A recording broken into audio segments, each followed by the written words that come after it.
और उसके बाद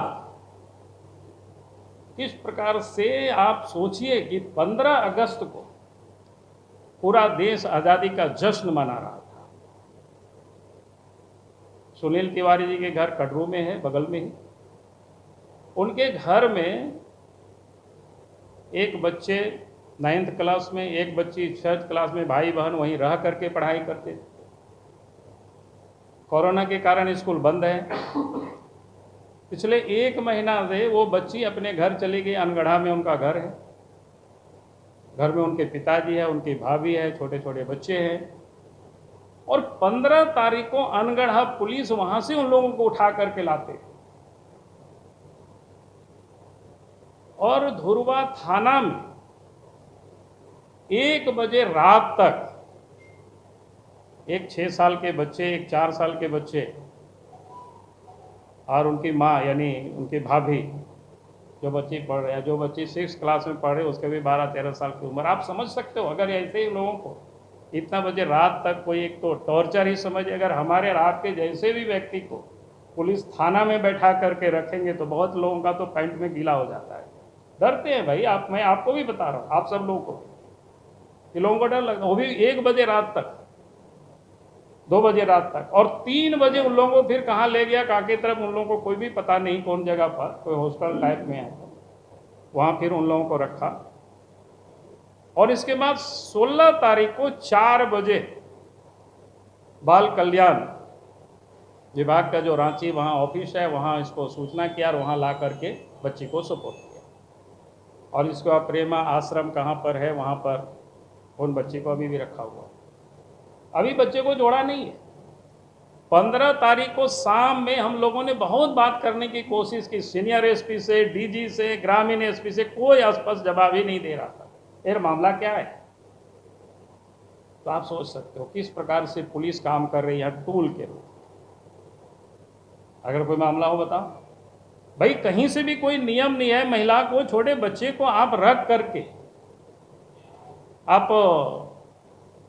हमने तो आज तक यही सुना था, कोई लवारिस तरह कोई बच्चे मिल जाते हैं या कहीं पर कोई बच्चे रिस्क्यू होते हैं तो उनको ला करके लोग सुधार गृह में रखते हैं। लेकिन जो अपने माता पिता के घर में जो बच्ची रह रही है पिछले 1 महीना से, और घर से उनको उठा करके बाल सुधार गृह में उसको रखता है। आप बताओ कि क्या मामला? आज तक भी उसको छोड़ा नहीं है।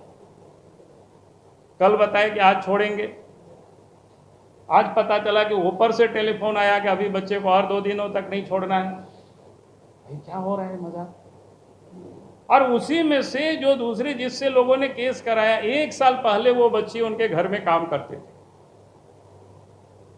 और उनसे लोगों ने केस कराया। तो निश्चित रूप से केस की आप समझ सकते हो। मैंने इसलिए बताया कि ये सारे जो बिल्कुल फैब्रिकेटेड, जिसको इसलिए हमने कहा कि ये सारे मामले को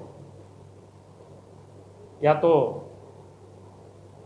क्या कहते हैं, राज्य सरकार की पुलिस प्रशासन पर तो कोई भरोसा नहीं है। अगर कोई बात तक नहीं करते हैं ठीक से तो उसकी जांच पर आप क्या भरोसा कर सकते हैं? तो इसलिए हम कहेंगे पूरे मामले को सीबीआई को दे देना चाहिए या फिर हाई कोर्ट की सिटिंग जज के अध्यक्षता में जांच करा देनी चाहिए, ताकि यह पता चल सके कि मामला क्या है, हुआ क्या है इसमें से। और इस मामले को लेकर के कल, अभी चूंकि गवर्नर है नहीं, गवर्नर आएंगे, महामहिम आएंगे, तो उनसे भी हम लोग मिलेंगे, अर्जी करेंगे।